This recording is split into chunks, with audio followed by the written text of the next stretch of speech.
ඔබට ආයුෂ බොහෝ වේවා. ජීවිතේ සතුටින් සැහැල්ලුවෙන් ගත කරන්න නම් අපිට දුක සතුට මේ හැමදේම ජීවිතේ බැලන්ස් වෙන්න ඕනේ.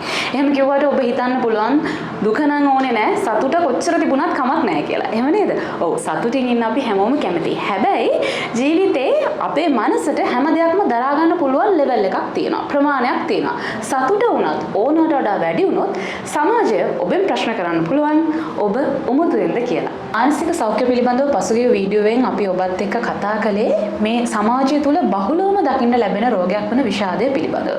විෂාදය පිළිබඳව කරුණු ගණනාවක් ඔබට අපි පැහැදිලි කරා. අද දවසේදී මේ කතා බහ කරන්න සූදානම් වෙන්නේ විෂාදයේ ප්‍රතිවිරුද්ධ ලක්ෂණ පෙන්වන රෝගයක් පිළිබඳව. සමාජය තුළ ගොඩාක් දෙනා සමහර වෙලාවට ඔබ අහලා තියෙන්නත් පුළුවන් මේනියා කියන රෝගය. එහෙම නැත්නම් උමතුව කියන රෝගය. ඉතින් අද දවසේදී මේ කතා බහට අපහ සම්බන්ධ වෙනවා ප්‍රවීණ මනෝවිද්‍යා උපදේශිකා නිලන්ති පතිරණ මහත්මිය. ආයුබෝවන් ඔබතුමීට. ආයුබෝවන්. ඇත්තටම මොකක්ද මේ උමතුව? මුලදීම මල්ක කතා කරා මානසික රෝග ගැන අපි හඳුන්වා දුන්නා. මානසික රෝග වර්ග මොනවද, මානසික රෝග මොනවද කියන එක හැඳින්වීමක් අපි පෙර වීඩියෝ වල කරා. එහිදී අපි කතා කරා එක තැනකදී ඔයාලට මතක ඇති දිවිදල අක්‍රමතාවය නැත්නම් බයිපෝලර් ඩිසෝඩර් ගැන අපි කතා කරා. ඒකේ එක් අංශයක් තමයි අපි සම්පූර්ණ වීඩියෝ එකකින් අපි ගෙනාවේ විෂාදය නැත්නම් ડિප්‍රෙෂන් කියන තත්වය. ඉතින් මේ අද කතා කරන මාතෘකාව එකිනෙකට බැඳුණු මාතෘකාවක්. මොකද මේ විෂාදය කියන මේ මාතෘකාවේ ප්‍රතිවිරුද්ධ අංශය තමයි අද අපි උන්මාදය හැටියට කතා කරන්නේ නැත්නම් මේනියා කියලා අපි කතා කරන්නේ. ඇත්තටම උන්මාදය කියලා කියන්නේ අපි විෂාදයේදී කතා කරා අධික දුක මානසික අවපීඩනය කියන එක. නමුත් උන්මාදයේදී අපි කතා කරන්නේ මේ මනුෂ්‍යයා තුළ ඇතිවෙන සතුට. එතකොට ඇත්තටම සතුට කියන දේ වැරදිද? නැහැ. වැරදි නැහැ. ජීවිතයේ දුක සතුට හැමදේම අපිට ඇති වෙනවා. නමුත් මෙතනදී වැදගත් වෙන්නේ මේ සතුට කියන එකේ සීමාව ඉක්මවා යාම. සීමාව ඉක්මවා ගිහිල්ලා අපි කටයුතු කරනකොට අපිට සතුට දරා ගන්න බැරි වෙනකොට අන්න ඒක තමයි අපි ගොඩක් වෙලාවට උන්මාදය කියලා හඳුන්වන්නේ. මේක විශේෂයෙන් මේ සාමාන්‍ය තත්ත්වයේ ඉක්මවා යාමක් හැටියට තමයි අපි පෙන්වා දෙන්නේ. සාමාන්‍යයෙන් අපි hina වෙනවා, සතුටු වෙනවා, දේවල් එක්ක කටයුතු කරනවා. නමුත් සීමාව ඉක්මවා ගියාට පස්සේ අපි ඒක හඳුන්වනවා උන්මාද තත්ත්වයක් නැත්නම් මේනියා තත්ත්වයක් කියලා. මේකේ කොටස් බොහෝමයක් තිබෙනවා.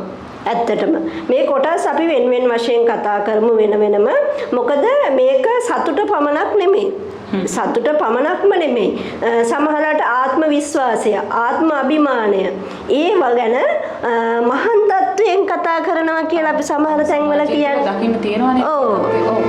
මහාන් තත්වයෙන් කතා කරනවා කියලා කියනවා. එතකොට ආත්ම විශ්වාසය ගැන කතා කරන එක, ආත්ම අභිමානය තියෙන එක වැරදිද?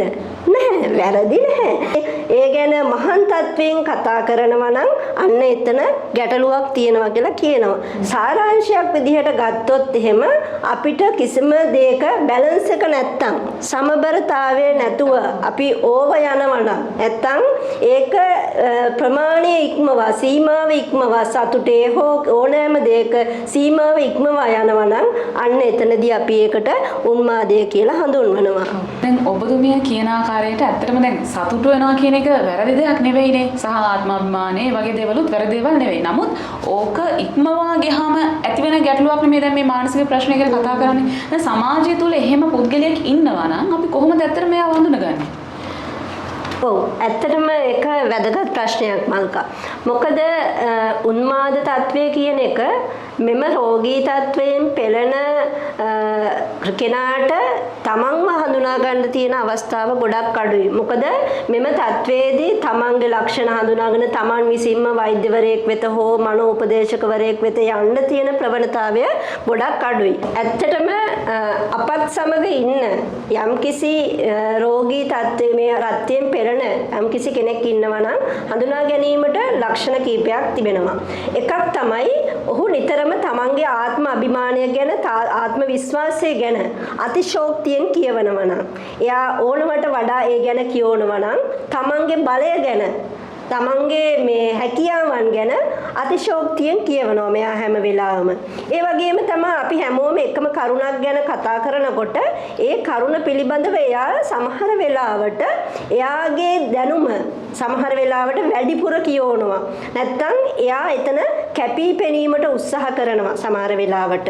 ඉතින් මෙන්න මේ වගේ කරුණු යම්කිසි කෙනෙක්ගෙන් පේනකොට එතකොට අවට ඉන්න අයට පේනවා තමන්ගේ ගාව ඉන්න කෙනාට යම්කිසි ගැටලුවක් තිබෙනවා කියන එක.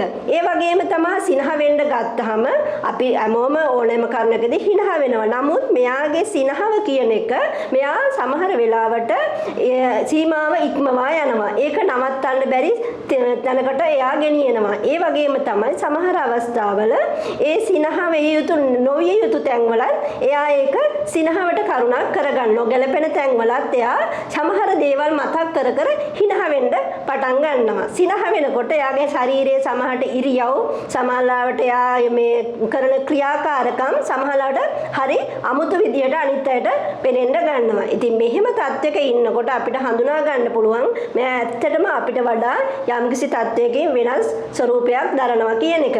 ඒ වගේම තමයි තමන්ගේ බලය ගැන එයා කියනවා මට බලයක් තියෙනවා මට කතරගම දෙවියෝ වැවිලා ඉන්නවා ඒ වෙලාවෙන් මට මෙහෙම දේවල් කරන්න පුළුවන් මගේ ඇඟේ දෙවි කෙනෙක් ඉන්නවා මේ වගේ දේවල් කියනවා. ඉතින් මෙහෙමයි මෙතනදී මම කියන්නේ නැහැ මේ බලය Tamanට ආරූඪ කරගන්න ඒක නෙමෙයි මම මේ කියන්නේ. මේ මෙතනදී මම කියන්නේ එයා Taman ගැන කියනවා මට මේ යුද්ධ නවත්තන්න පුළුවන් මට වැස්ස වස්සවන්න පුළුවන් මෙන්න මේ වගේ දේවල් කියනවා. ඉතින් මේ වගේ දේවල් අපි දන්නවා අපිට සාමාන්‍යයෙන් කරන්න බෑ. නමුත් මෙයාටත් කරන්න බෑ. නමුත් මෙයා නිතරම මේ වගේ දේවල් මට කරන්න පුළුවන් මට යුද්ධ නවත්තන්න පුළුවන් මම තමයි අහවල් කෙනා සමහරවිට තමන් ගැන තමන්ව රාජ්‍ය කෙනෙක් විදියට හඳුන්වා දෙනවා හිටපු ජනාධිපති කෙනෙක් විදියට හඳුන්වා දෙනවා ලොකු ඒ කියන්නේ මේ ප්‍රසිද්ධ චරිතයක් විදියට තමාව හඳුන්වා දෙනවා මෙන්න මේ වගේ තත්වයන් පිළිබඳව කතා කරනවා නම් අන්න එතන ගැටලුවක් තියෙනවා කියන එක අවට ඉන්න අයට දැනගන්න පුළුවන් මල්කා. ඇත්තටම මේ අපි මේ කතා බහ කරන දේවල් ගැන ඔබ වරදවා තේරුම් ගන්න එපා. අපි මේ කතා බහ කරන්නේ මානසික රෝගයක් පිළිබඳව. දැන් මේ රෝගයේ තවත් සමහර ලක්ෂණ තියෙනවද තව හඳුනා ගන්න පුළුවන් අපිට? ඔව් අනිවාර්යයෙන්ම. දැන් මේ කතා කරපු ලක්ෂණ වලට අමතරව මල්කා තව බොහොම ලක්ෂණ තිබෙනවා. එකක් තමයි අපිට සමහර අවස්ථාවල දකින්න ලැබෙනවා සමහර පුද්ගලයෝ කණ්ඩායමක් අතරට ගියාම ඒ කණ්ඩායම හසුරවන්න උත්සාහ කරනවා. ඒ කණ්ඩායම පාලනය කරන්න උත්සාහ කරනවා. ඒගේම තමයි මෙයාට මේ පුද්ගලයාට පුළුවන් එක දිගට නොනිදා අවදිවෙන් ජීවත් වෙන්න. ඒ වගේ ඒ කියන්නේ නිින්ද කියන එක මෙයාගේ මානසික ක්‍රියාකාරීත්වය වේගවත්. එතකොට මෙයාට පුළුවන් නිදා ගන්න නැතුව දවස් ගණන් උනත් ගත කරන්න පුළුවන් වෙනවා. නිින්ද කියන එකෙන් මෙයා ගොඩාක් ඈත් වෙලා ජීවත් වෙන කෙනෙක්. ඒ වගේම තමයි මේ පුද්ගලයා නිතරම කියවමින් සිනහ වෙමින් තනියෙන් කතා කරමින් එහා මෙහා යාම අපිට නිතරම දකින්න පුළුවන් වෙනවා. එයා මොනවද කතා කරන්නේ කියලා සමහරට ඇහෙන්නෙත් නෑ. එයා තනියෙන් කතා කරනවා. තනියෙන් සිනහ වෙනවා. තනියෙන් එක එක දේවල් එක එක්කිනාට අණ කරනවා. මෙහෙම කරමින් එහා මෙහා යන පුද්ගලයන් අපිට නිතරම හම්බ වෙනවා. මෙයාගේ ලිංගික ක්‍රියාකාරීත්වය ඊටාම වේගවත්. මෙයාලා සමහර පුද්ගලයෝ ඉන්නවා තමන්ගේ ලිංගික අවයව පිළිබඳව අතිශෝක්තියෙන් කියවන අය ඉන්නවා. දැන් මට සමහර අවස්ථාවල මල්කා සමහර මේ අයව හම්බෙලා තියෙනවා. සේවාදායකයෝ හම්බ වෙලා තියෙනවා. ඒගොල්ලන්ට කවුන්සලින් කරනකොට ඒගොල්ලන් එන්නේ ඇත්තටම සමහර වෙලාවට මාත් එක්ක යාළගේ ලිංගික අවයව ගැන තමයි වැඩිපුර කතා කරන්නේ. අවයවයේ විශාලත්වය ගැන හෝ තමන්ගේ අවයවයේ ක්‍රියාකාරීත්වය ගැන මෙහෙම කතා කරනවා.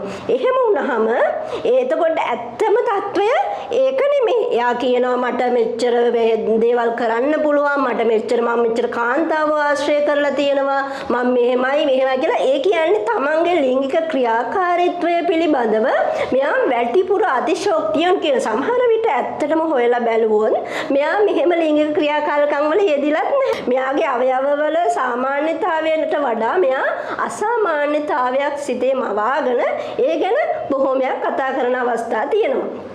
ඒ පමණක් නෙවෙයි. මෙයා මේ වගේ මෙයාගේ ලිංගික ක්‍රියාකාරීත්වය කොහොමත් වැඩිනේ. මෙයා නන්නා දුනන කාන්තාවන් සමග හෝ පුරුෂයන් සමග මෙහෙම ලිංගික එකතු වෙන්න ගිහිල්ලා මෙයා ගැටලු වලට මුහුණ දෙන්න රෝගී අවස්ථාවන් වලට හසු වෙන්න තියෙන ඉඩකඩත් බොහෝමයක් වැඩි. ඉතින් අපි කතා කරේ මේ ලක්ෂණවල මෙයාගේ ශරීරයෙන් පේන ලක්ෂණ සහ මෙයාගේ හැසිරීමේ පේන ලක්ෂණ තමයි අපි මේ මෙච්චර වෙලා කතා කරේ. දැන් ඔබතුමිය රෝග ලක්ෂණ ගණනාවක් පිළිබඳව විස්තර කළානේ. එතකොට දැන් අපි මේ සමාජයේ මේ වගේ රෝගයක් සහිතව පුද්ගලයෙක් ඉන්නවා නම් අපිට මොකක්ද කරන්න පුළුවන් එතනින් එහාට? අද සමාජයේ බොහෝමයක් සිදු වෙන්නේ මෙවැනි අය දැක්කහම මේ පිස්සියක් එහෙම කියලා එයාව සමාජයේ කොන් කරනවා, සමච්චලයට ලක් කරනවා, එයාට තාඩන පීඩන කරනවා. නමුත් ඒක නෙමෙයි ඇත්තටම අපිට සමාජයේ වගකීමක් විදිහට තියෙන දේ. මෙතනදී වැදගත්ම දේ තමයි මෙවන් පුද්ගලයෙක් දැක්කහම, යම්කිසි පුද්ගලයෙක් තුළ මෙවැනි ලක්ෂණ දැක්කහම වගකී යුතු අංශයක් වෙත මෙයාව යොමු කරමින්, වෛද්‍යවරයෙක් වෙත, රෝහලක් වෙත, මේ කාර්යාලයක් වෙත මෙයාව යොමු කරමින් මෙයාට සුදුසු ප්‍රතිකාර ලබන්න ලංකාවේ සුදුසු ස්ථානයක් වෙත මෙයාව යොමු කරන්න පුළුවන් නම් ඇත්තටම ඒක තමයි අපේ සමාජ වගකීම. මේක අපිට සමාජලාට තනියෙන් කරන්න අමාරුයි. විවිධ නීතිමය ගැටලු වෙන්න පුළුවන්. ඒකට අපිට පුළුවන් පොලිසිය වැනි නීතිමය අංශයක් සම්බන්ධ කරගෙන හෝ ග්‍රාම සේවක වගේ අංශයක් සම්බන්ධ කරගෙන හෝ නැත්නම් AG ඔෆිස් එක හරහා මොකක් හෝ අංශයක් සම්බන්ධ කරගෙන Tamanට මේ දේවල් කරන්න පුළුවන්. ඒ වගේම තමයි මේ වගේ අයව රාගම රෝහලට ඒ වගේම IDH රෝහලට අරන් ගියොත් එහෙම ඒගොල්ලන්ට නේවාසික ප්‍රතිකාර ලබා දෙන්න ඒගොල්ලෝ ලැස්තිව ඉන්නවා. ඉතින් ඒ අංශ වෙත යොමු කරන්න නම් අපි සමාජ වගකීම මොකක්ද කියන එක තේරුම් ගන්න ඕන. සමාජ වගකීම කියන එක දැනෙනවා නම් අපිට පුළුවන් වෙන්න ඕනේ මේ පුද්ගලයාව මෙතනින් නිදහස් කරගන්න. ජීවිතේ අපි වගේම සාමාන්‍ය පුද්ගලයෙක් බවට පත් කරගන්න අවශ්‍ය උදව්ව දෙන්න නම් අදාළ අංශ වෙත යොමු කිරීම ඉතාම වැදගත් වෙනවා. ඔබට පුළුවන් අපිත් එක්ක මේ කතා බහට සම්බන්ධ වුණු අපගේ මනෝපදේශකතුමියගේ ආයතනය වන ස්මාර්ට් මයින්ඩ් කවුන්සලින් සර්විස් ආයතනය හා සම්බන්ධ වෙලා ඔබට තියෙන මේ වගේ රෝග ගැටලු පිළිබඳව කතා බහ කරන්නට විසඳුම් ලබා ගන්නට. ඉතින් ඒ සඳහා ඔබට අවශ්‍ය වන දුරකථන අංක මම මේ සමග සඳහන් කරන්නම්. අපි අද දවසේ මේ ඔබව දැනුවත් කළේ සමාජය තුළ දකින්නට ලැබෙන මානසික රෝගී තත්ත්වයක් පිළිබඳව. ඉතින් ඔබට සමාජ වගකීමක් තියෙනවා මේ වගේ රෝග ලක්ෂණ තියෙන පුද්ගලයෙක්ව දැක්කොත් ඒ කෙනාව නිවැරදි මාවතට යොමු කරන්නට. ඉතින් නැවත වතාවක් මේ වගේ හරබර වීඩියෝ එකකින් ඔබ හමු වනතුරු ඔබට තෙරුවන් සරණයි.